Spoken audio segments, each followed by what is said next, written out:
Un croiseur de l'époque de la guerre russo-japonaise crée la discorde en Corée du Sud. L'épave à bord de laquelle se trouverait un trésor a mis le feu aux poudres entre des scientifiques et une société sud-coréenne.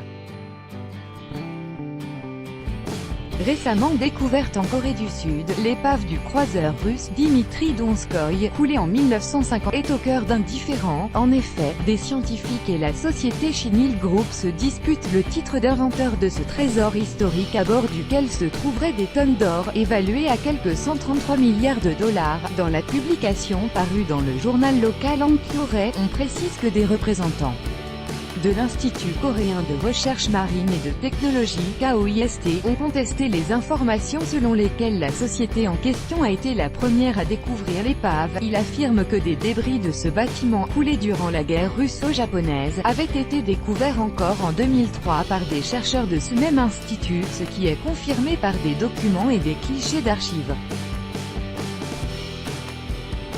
Qui plus est, ils sont persuadés que Shinil Group s'est servi des données obtenues par KOIST pour localiser le lieu où gît l'épave. Dans son commentaire à Sputnik, Kirill Kolesnichenko, maître de conférence à l'Université fédérale d'Extrême-Orient, considère que ces déclarations de Shinil au sujet du trésor qui se trouverait à bord de l'épave ne sont qu'un moyen employé par la société pour attirer l'attention, et de rappeler que les dépouilles des membres de l'équipage russe se trouvant à bord de l'épave, on n'a pas le droit de la remonter sans l'autorisation de la Russie.